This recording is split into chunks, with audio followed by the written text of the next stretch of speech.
and welcome to Rainbow Stars channel. And today we're coming to you live from my dad's vehicle. And it might not look like it, or it might, but I've actually lost a lot of weight during my stay at the shelter. Although you guys probably can't tell if you get zoomed out enough and you see a different, I've definitely lost some weight. Because the shelter does not feed me well. So I mostly get only one meal a day, at most, and their food just is not that great. So, hi Elion! Hi V. Okay, he hates that, so I'm not going to film him. But, peekaboo. But yeah, so... what's going on with me today? So I've been in the shelter for about almost 2 weeks, and I'm extremely exhausted. I am not getting the proper nutrition. They don't want to accommodate me the way that I need to be accommodated. Elion's scared to death of the bunk beds, so we have been sleeping on the floor, and they have a problem with that, and my poor son is just miserable. So I don't know what to do. They do have friends there that he can play with, but he doesn't really have that close of a relationship with the friends. If anything, I have more of a relationship with the moms than he does with the children. So he's not really going to miss the children much, and he probably won't have to miss, being forced to sit down to every single meal with me. There are so many rules to the shelter, so let me get to that. Okay, rule number 1, your children need to be with you at all times. Duh, no brainer. Rule number 2, rule number 2 is you need to clean up after your kids. Okay, fine, fair. Rule number 3, you've got chores. Except for I don't, because I'm disabled. Rule number 4, you have to be back by 10 o'clock. That's curfew. Rule number 5, bedtime is 9 o'clock for children, and you can only leave them in their room at 9, and then if you do, you have to check on them every 10 minutes. Fair.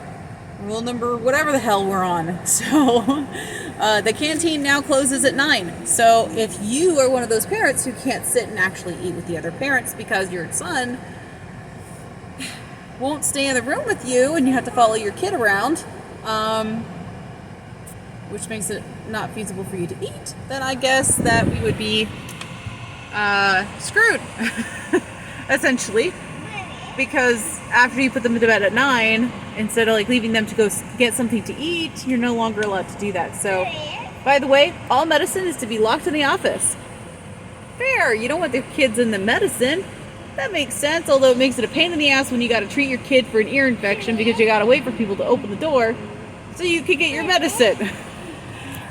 Don't get me started. Yesterday they rejected me. They didn't give me something to eat for dinner because my son wasn't with me, but he was with me in the hospital all night because I was dehydrated from vomiting too much because I had strep throat. Yee team! Then I broke out into a mysterious rash, and guess what that was, people? Scabies! My God. I have mites from where I lived in a shelter.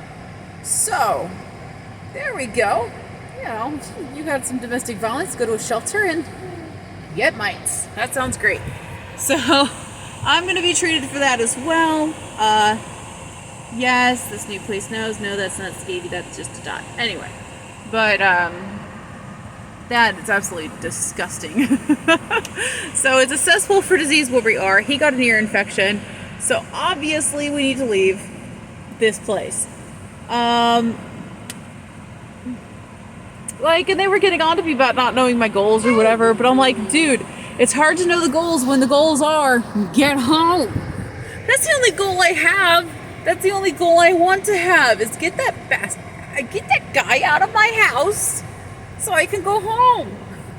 That's what I want. I want to rejoin my family, go and hang out with my mother and my father, and raise my 2 beautiful children on a farmhouse dream, That's all I want. I want a peaceful existence with me and my 2 children, and to have a good time. And not to have all this drama. And not to be intimidated and attacked with a bat. That would be wonderful. My mom's doing her best. She tried to bribe him with $10,000 to see how that goes. Take the money and run. So, I might seem better after having strep, but I'm not completely well. My throat still hurts, but they gave me a penicillin shot, and then after that, the rash exploded, which means the mites are on the move. So, that's disgusting. But I'm getting treatment for it, so it's not a big deal. The new place already knows. They don't care. Everything's going to be like really by the book. My son's going to get treatment just in case. I don't think he has it. He's not showing any signs or symptoms of it. And, you know, it'd be clear to see on a toddler. It really would. But just to be safe, I think we both better be treated because mites can move. So, disgusting. Gross. I'm not staying there anymore. It's not happening. When I got that diagnosis, it was definitive. Am I going to tell this place that I got diagnosed with that? The old place that I'm from? Probably not. They're not going to believe me anyway. They won't care. Shit, they don't care about none of these parents. They kicked out a mom today because she made grievance complaints. So, there you go. I'm going to have to tell my other friend, gal pal, where I'm going because she might want to join me. So, catch you later. Bye.